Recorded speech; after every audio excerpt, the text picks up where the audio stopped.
tugira twinjire mu ijambo ry'uno munsi, ijambo ridasanzwe kandi rijyanye no ku kwezi. Ngomba ko wewe uryakira niwe mutima wawe kandi rihindure ubuzima bwawe bwa none n'ubwa kazoza. Amen. Uku kwezi ni ukwezi ko kwibukwa n'Imana.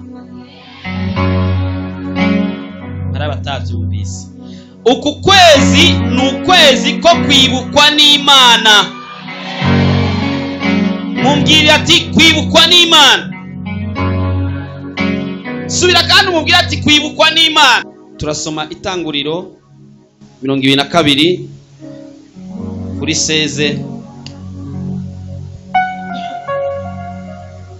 Urashobora guhura n'umuntu mwibarabara akaca kubwira ati we sinzi aho ndakuzi.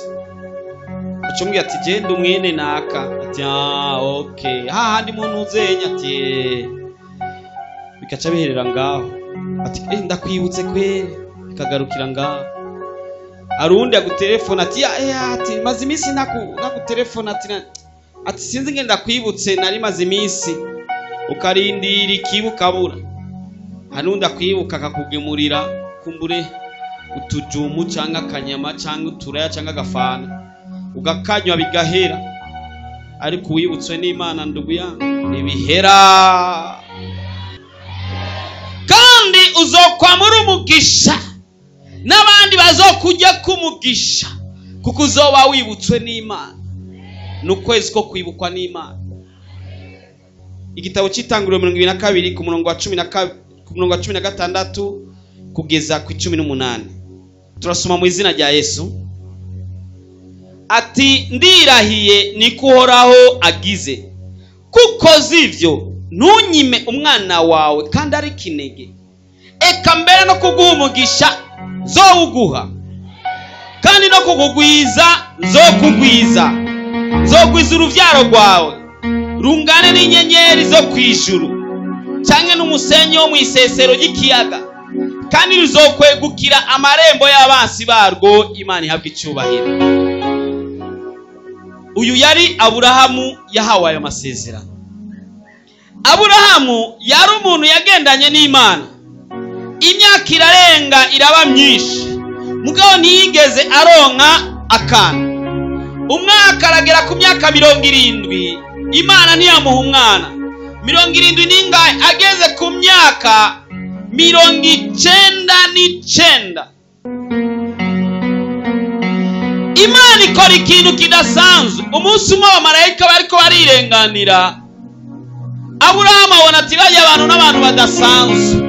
Aca ababwira ati nimwinjire mu nzu iwanje. Abinjije mu nzu aca abaha ibifungurwa, arakerera maze arotsa, izindi barateka baracumba, aca arabagaburira barafungura.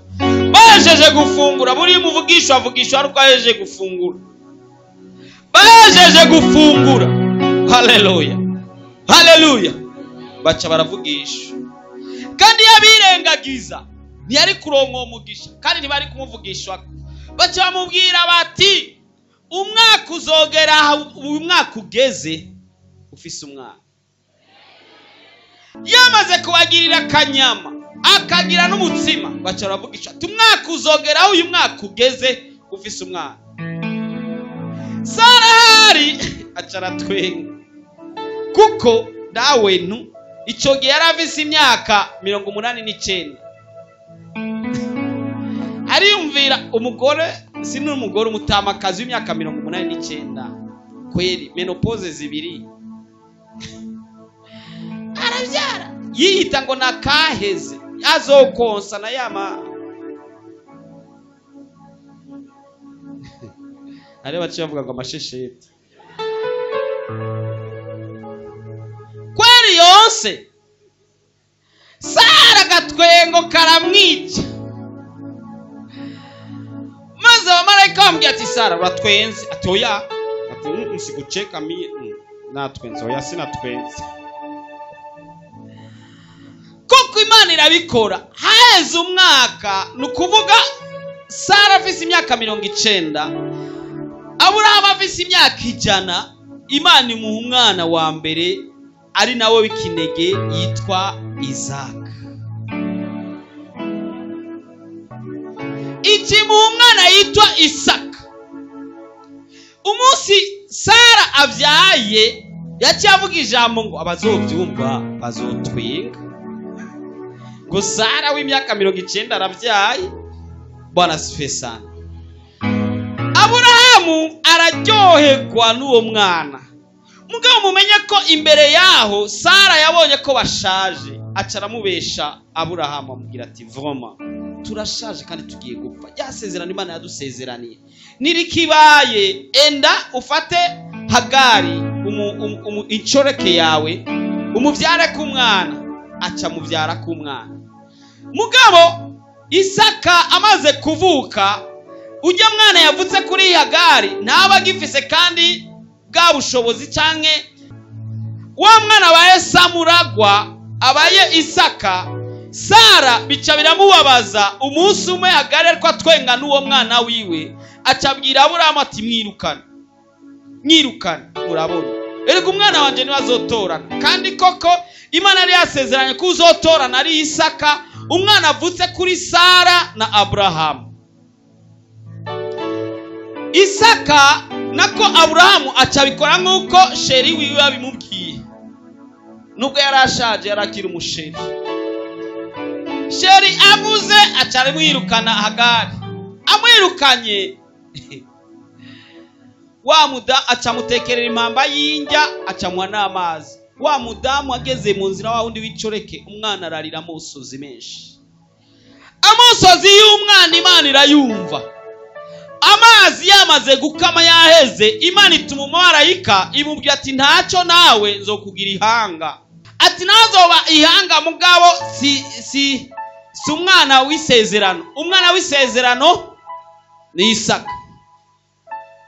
Hagari aromoka n'umwana wiwe, asigara Isaka araryoherwa. Umwana w'ikinege kwa se bimeze neza. Agahungu karakura kasamuragwa. Imana imaze kumusezeranira ko izomugirira neza, azobihanga n'ibindi. Hageze umunsi Imana ibwira Aburahamu ati Aburahamu ati sabwe. Imana ati fata wa mwana wawe w'ikinege Isaka ugende mu gihugu cy'Imoriya umuntangire ko ikimazi. Atufate Isaka umujane hariya ku musozi, hama umukerere ushire ku inkwi wotse kibi kimazi. Ari wowe ubyifatamo gute? Ni kibazo. Oya mumbarize wo muri kumati wowe ubyifatamo gute? Akwishure.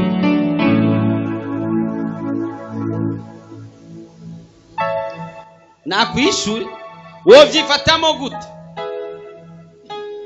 Aburahamu acategura Isaka mubwira ati peti witegure umunsi kanaka turafasha urugendo tugiye guha Imana ikimazi kandi cyo koso.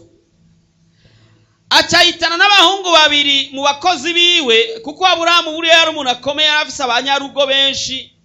Acabahitamo babiri baragenda. Bamaze kugenda iminsi 3 abona umusozi uri kure, hasigaye nk'indi minsi kugira ngo ashike kuri wa musozi. Acabwira babahungu ati nimusigare ngaha. Acafata wa muhungu wiwe w'ikimazi, wa wundi w'ikinege ahava bikimazi, amwikoreza inkwi, nawe acafata imbugita barajana. Isaka kubera yarakuze abazasi, yaramaze kumenyera ingene batanga ibimazi ko bagenda batwaye intama. Ati vieux, sasa ko tugiye gutanga ikimazi, ndabona inkwi, ndabona umumoto, ndabona n'igisu, none ikimazi kirihe?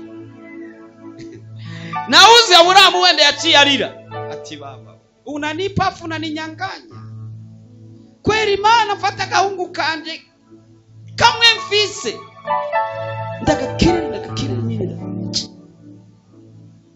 kandi umaze kusezera kwazo umwana w'umugisha. Kandi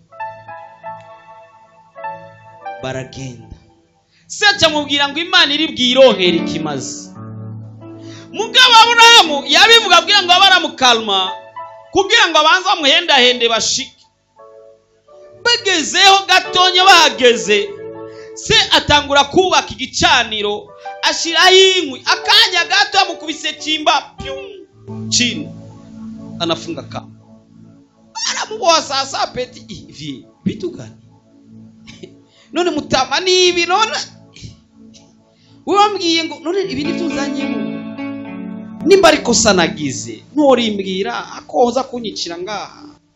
Papa wawe uri umwana umwe w'ikinege, wowe uri papa ni umwana wawe w'ikinege umwe, ariko Sara yarafise umutima ukomeye. Ndumumama no murekurira umuhungu wanje akamujana. Uzi wamuvyaye ku myaka 8 canke 90, aramureka aragenda kandi azi ko agiye kumukerera. Aburahamu uko yari yizeye Imana esicomba nkaba nk'Aburahamu. Aburahamu nagufsina avuga ati jewe ingene nizeye Imana na mucezo Imana yavuze, ndazi Imana icari cyo yamaye umwana w'ikinege kandi aramunyatse. Nawe ubizi kumbura yasanze amasengesho y'umuhari ati Imana uranyatse umwana kandi ari baba mumaye umwe w'ikinege.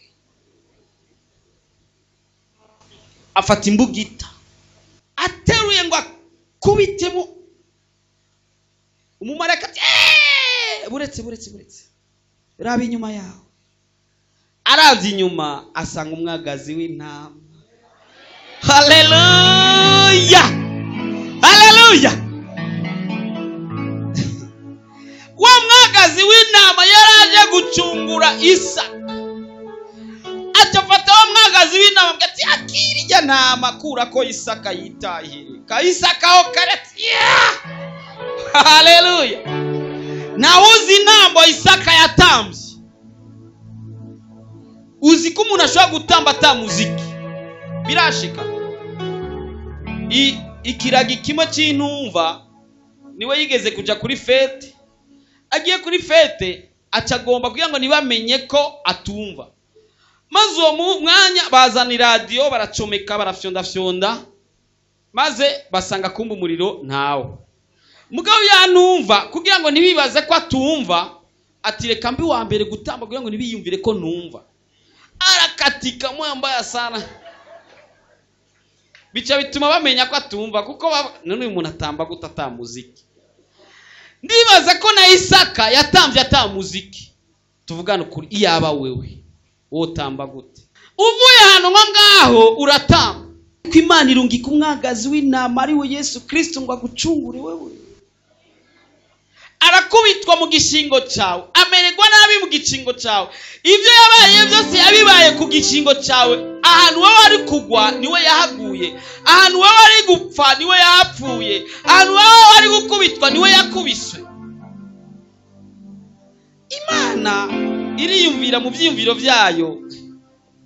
Yavuga ati naho nakagendeye umuntu yizera Aburahamu yari yemeye gutanga umuhungu wiwe. Reka nagira blague uyu mugabo. Atavuga ati reka ndamubwire, reka dusome rero haha. Amen.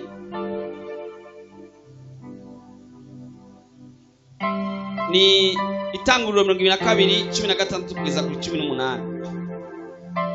Ati ndirahiye ni kuhoragize kuko zivyo ko yemeye gutanga ikintu kimwe cyonyine yari afise mu buzima. Ko wemeye ivyo nunyime umwana wawe kandi ari kinege, eka mbere no kuguha umugisha nzowuguha, kandi no kugwiza nzogwiza urubyaro rwawe rungane n'inyenyeri zo kwijuru canke umusenyi wo mwisesero ry'ikiyaga, kandi ruzokwegukira amarembo y'abasi barwo. Imana ishimwe cyane. Uzi cyakoze ku mutima w'Imana ni kuba umuntu yihevye akaheba ivyiwe agaha Imana cya kintu kiri mu buzima bwiwe. Amen. Imana yari yamuhaye umwana umwe, yemera gutanga wa wundi umwe wenyene. Imana ikimwemerera kumuha abana buzuye isi ari bo batwebwe. amen, kubw'icyo kintu yakoze cyonyine. Haleluya. Hari ibyo wakoze Imana igomba kukwibuka. Uku ni ukwezi ko kwibukwa n'Imana. Imana yibuka amasezerano yagusezeraniye, Imana yibuka amashikanwa watanze, Imana yibuka ibikorwa wakoze. Nibigenda kagiri kuno kwezi n'ukwezi ko kwishuza. Amen. Imana yibuka ibyawe, wibuke. Hari umuntu yitwa Moridekayi, umwami yaramwibutse kandi yarakize, ariko ngomba ko wibukwa n'ijuru. Zaburi 20:3, Zaburi ya 20:3. Yibuke amashikanwa yawe yose, yakira ikimazi cyawe cyosheje. Reka Imana yibuke amashikanwa yawe yose. Uzi amajoro uzindi gukora ibikorwa by'Imana bigende zero. Uzi amasengesho ukora agende zero. Uku ni ukwezi ko kwibukwa n'Imana. Ariko Imana hano kandi yavuga ngo yibuke amashikanwa yawe, yibuke n'ikimazi cyawe. Hari ikintu gikora ku mutima w'Imana, ikimazi. Amen. Hari ikintu ushobora gukora ku mutima w'Imana, Imana yiri ikavuga ati no, ikisanga yavuze ati ndirahiye. Kuko sishobora kurahira isi, sishobora kurahira ijuru, ndirahiye jewe Imana ihoraho ko no kukugwiza zo kugwiza, ko n'akazi zoguha, ko na wa mugabo nzomuguha, ko na wa mugore nzomuguha, ko na ya nzu ndayiguhaye, ko na ya modoka ndayiguhaye. Bivana n'ikintu ukoze imbere y'Imana. Haleluya. Gukizwa dukizwa ku buntu, ariko umugisha urawukorera. Urabaza Yakobo kugira ngo ahindurwe izina abe Isirayeli, yafashe umumarayika ari Beteli, aramufata amugira ati sikuachilie mpaka unibariki. Icyo si gikorwa yakoze. Aburahamu kugira ngo akorerwe igitangaza cyo kubwirwa ko agiye kuba sekuruza w'amahanga yose, nuko yari yatanze umwana wiwe w'ikinege Isaka. Amen. Ariko ndazi Imana ikubwiye uretse umwana, ikintu ufise kimwe cyonyine mu buzima ntacyo wotanga. Umusore umwe yagize mariage. Haleluya. Vuga uti mariage. Nyamusore agize mariage, bakira ba jeune marié, bakimara 2 semaines, indwi zibiri, inzara ikiratera muri ico gihugu. Inzara imwe ya mvako. Baravugana na madamu wiwe ati sheri shushurazi abakigira mariage ko baba bacitana utwo tuzina.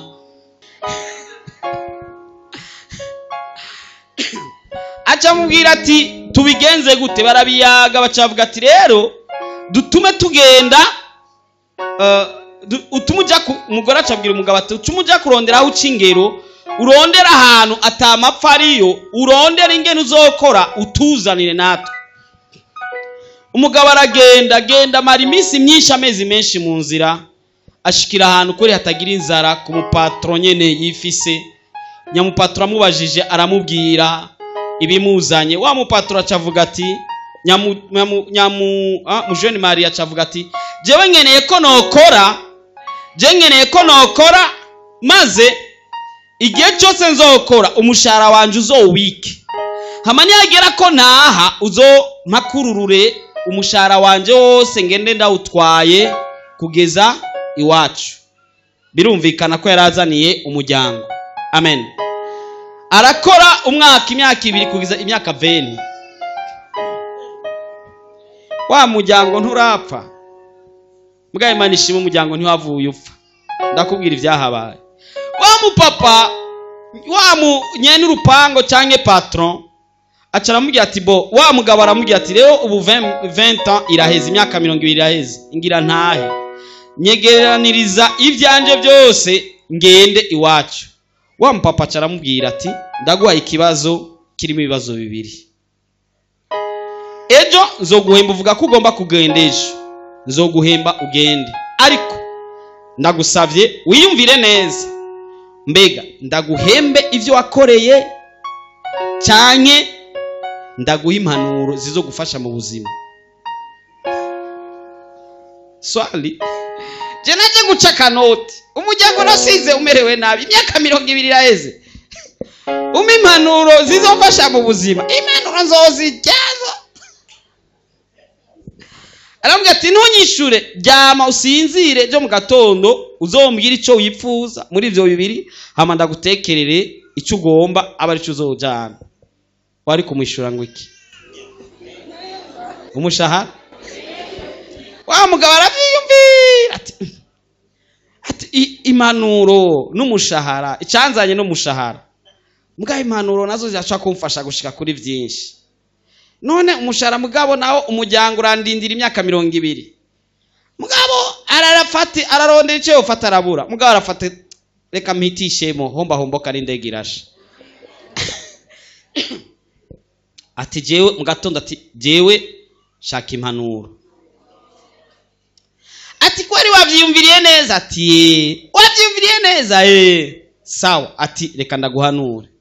Aca mubwira ati akiri impanuro irimo ibintu bitatu. Ati cyambere, nuze wipfuze guca mu nzira ya hafi, kuko ivya hafi urashaka kuvyirukangamwo ukavugiriraho ingorane. Uzuce mu nzira nyakuri ikwiriye, urindira igihe c'Imana, ivyo Imana yagusezeraniye uzobona ubishikako utabizi. Ica kabiri, nuze witeho kubitakuraba, ibitakuraba uzurabe hasi. Witeho kuvyawe n'intego yawe n'icakuzanya aho hantu canke n'ico ugomba gushikako, ibitakuraba urabe hasi. Ica gatatu, nuze ufata ingingo washavuye cyane. Ati kiko nufata ingingo ushavuye cyane wava usanga wafashe ingingo mbi. Wamugwatino ivyo nivyo mbwiye. Nari ko ibindi bintu umuntu atashaka kubazi. Ivyo umuntu wese ntabizi no. Mugabo ntaco. Ati sawa urakoze, ubundi atashuko. Ati aca mu imigate 3. Aca mubwira ati iyi 2 uzoyirire mu nzira, ashirako n'uduharama. Ati mugabo uyu mukate wa 3 uzuhirahira uje, uzowusangira n'umuryango. Uyu mukate umwe kumbure yari mishete, umukate umwe imyaka 20 ibiri yonyene nzoyimarira mu nzira. Uyu mukate umwe ugira 3 ndawushikare muhira, abari dusangira, umugore umuryango wose baze bambaza ati 20 icyo wari ugiye gukora nzana umukate mishete. Ati akiha canke pe viande sinzi, irashobora kuba ari sandwich. Mugabo ati urakoze, barasezerana, bararyoherwa, aragenda. Agaze mu nzira, amaze kugenda nka 2 semaines, aca buhura n'umutamu, aca mubwira ati rukujahe? Aca mubwira ati ndiko ndaja muri cya gihugu cya kindi cy'amapfa hari yananaka. Ati yo inzira ukura camoni yakuri gose. Ati mugabo woca kuri aka kayira ka hafi, umuntu umutama kameme afise imvi n'abantu bahanura neza. Ati uciye kuri aka kayira ka hafi, ati ako kayira rero, ati urugendo ruca rugabugwa na 10. Ahantu hogiye ameza tuvuge iminsi 30, ucwagenda iminsi 3. Avyumvise ati kumutama nkuya manuye nk'ikintu nk'iki. Inzira ya hafi ngira ndayijemo, akikonyoza yo kuguru acayibuka ya manuro ya mbere. Nuze wihutire kwinjira mu bya hafi, byihuta cyane, ugende ndogo mugabo uce mu nzira byagenewe, uzoshika ku masezerano Imana yagusezeraniye. Acaranka guca muri ya nzira, ati reka nicire mu nzira ya kawaida ya mbali, mugabo sanzwe nzi. Agaze imbere asanga abantu bariko bararira. Ati namaki, ati yo hari abantu bapfuye muri kakayira ka hafi. Ati kuziyemo ababane ntiworaba. Ati abantu bose baciye muri kajya kayira barabishe. Acavuga ati asante Yesu nakize. Aragenda iminsi irarengana, urumva yaciye mu nzira ya kure. Ashika ahantu kumuhana, asaba indaro, baramwima indaro. Bamubwira ati mugabo rero ryama ku musaya w'inzu ntaco. avuga ati hasi nta kundi, ajyama ku musaya w'inzu. Aza yumva mu nzu umugore n'umugabo bari kwakoma induru, ati tabara tabara tabara tabara. Wa mugabo avyutse ngo aje gutabara, yinjire ngo aje gufasha, yumva umengana umugore n'umugabo bari kwaragwana, aje gufasha umugore, umugabo ntamwice. Aca yuka yamanura igira kabiri ati bitakuraba. Aca avuga ati none ngo uyu mugabo ntava yica umugore wiwe. Ati reka niryamire. Araryama. Uyo mugabo yari mu jeune marié nawe nyene, uwo byatsa no kumenga ariko akubita umugore. Mugabo wari yamwimye indaro yari serugo mutama w'ugo rupango. Mutama w'ugo rupango avyutse mu gatondo asanga wa mugabo aracajyamye kuri wa musaya w'inzu ati uracabawe atura uruwahe. Aramubwira ati ndatangiye kubona kiriho, ati uyu muhungu wanje afise ibisazi byama bimufata mu ijoro, ati kandi bimufashe yamafata umupanga agatabaza, umugore nawe agakoma induru, uje gutabara wese mutwe ucugenda. Ati no kubera ko utaje gutabara kandi wajyamye ku musaya w'inzu. Ambwira ati mzee yacu aje ndafise impanuro ngaha ngende gwako.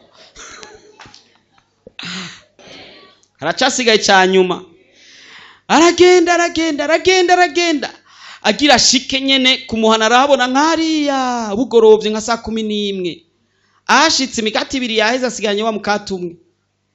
Azabona madamu wiwe mu rupango aricaye ku gatebe, hari ikindi kintu c'ikigabo kimwicaye ngaha ku bibero, kiriko kiramera nk'ikimwagaza mu mutwe, kimwenga kiriko kiramutora inda iki.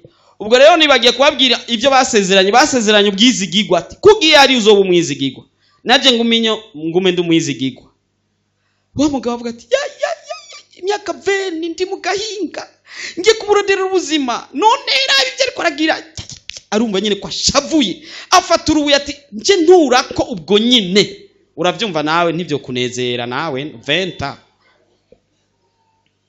Mugacari yumvira ya mpanuro, acavuga ati je shavu reka njyame basi, njyame ngaha ihanze y'urupango, ejo ko muri shavu rizo wajyaheze nzinduka ishavu ryaheze.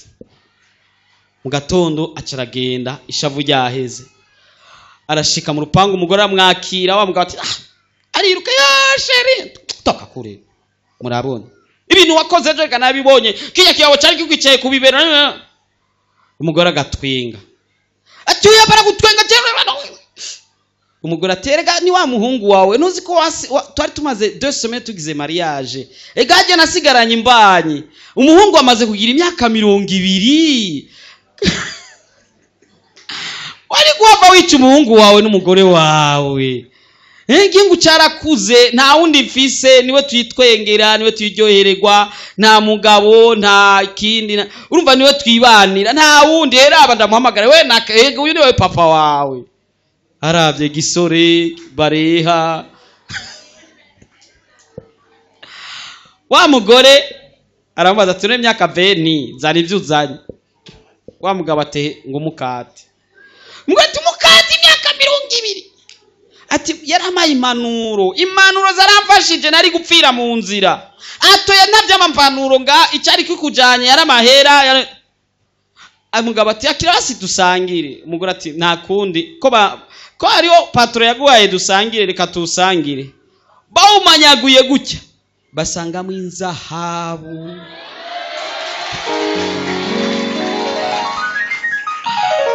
Hallelujah, hallelujah, hallelujah. Izo mpanuro uzigendere mu buzima. Amen. Nuze wihutagize, inyishu yawe irahari. Nuze urabe bitakuraba ni wirebere hasi. Nuze ukora ikintu nishavu byinshi, ibyo byose bizorengana. Ujya mukate ni wawugurura uzosanga mu inzahabu. Ndakubwije ukuri, umugisha wawe ntabwo uri mu majambo, umugisha wawe ntabwo uri mu bintu bindi cyangwa mu ibahati. Umugisha wawe uri mu gikorwa uzoba ukoze ku Mana. Umugisha wundi nawo kwisi uri mu maboko yawe, mu bikorwa by'amaboko yawe. ugumye uryamye uzopfura umukene wongo kweli